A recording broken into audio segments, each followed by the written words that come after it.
It's probably the cutest thing in the world.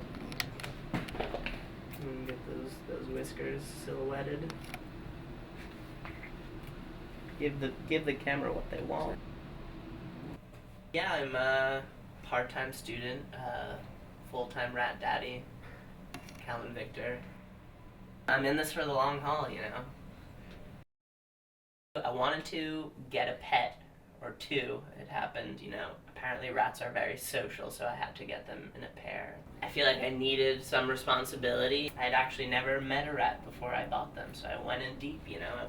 You know, I have to feed them twice a day. It's a lot, man. I gotta clean the cage like once a week, change their water. They're pretty like low maintenance, I have to say.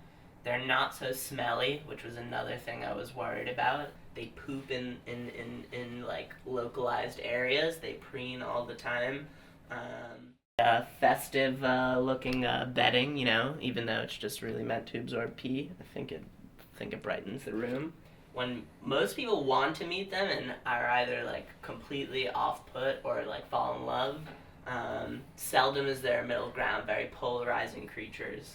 One time I brought them downstairs to a party, and there was like a few people who I didn't know and didn't expect the rats, and I was greeted with like mostly shrieks, which like really just warmed my heart.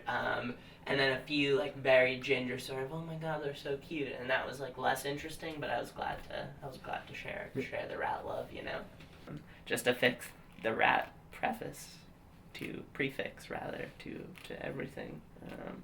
Sometimes, you know, I just let them frolic. They need social behavior. They're very social creatures, or else they'll get depressed, I've heard, and then they die really quickly, which would be sad. I don't want that to happen. So yeah, I try to give them at least like a half an hour a day of playtime with their rat daddy. It's pretty magical, you know, just the moments I wake up here and I see them there. They're typically cooped up in their little nest. I come home, somebody's there to greet me. That was a really depressing thing to say, but you know, they're really just like, they scurry about.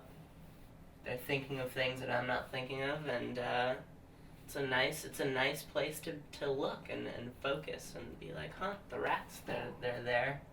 Yeah, this is Stella and Luna. See how nice they are? Look at them. And Luna, who was very sort of reticent in the beginning, has now, you know, she's warmed up. She's very docile, but you know, in a sort of like friendly way. Stella is like incredibly adventuresome, but I would say as a result she's much less attached to like people and me, and she'll just sort of like scurry around.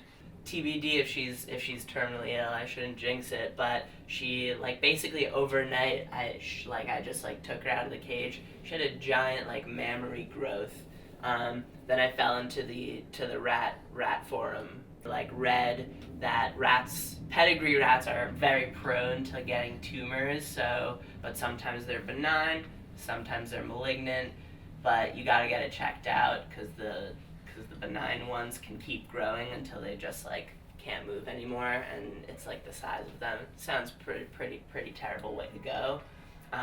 So I was just like, you know what, I'm gonna go to the vet, I'm gonna get her checked out. Next thing I know, I'm $400 deep into rat tumor removal. I did not pay for the biopsy, so I still don't know if it's malignant. And I asked them, I was like, you know, if I find out it's a malignant growth, what, like, there's nothing really. And they were trying to foist rat chemo on me, which I think that was where I drew the line as like, you know, I'm not gonna put the rat through chemotherapy. That just sounds more selfish than anything. But you know, she's been making a great recovery. Have yet to see the growth return. She's as happy and frolicsome, a word I just made up, as ever.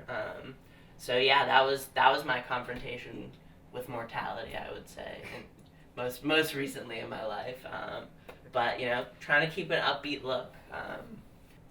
hopefully she'll get another happy year and a half. Lots of treats, lots of petting.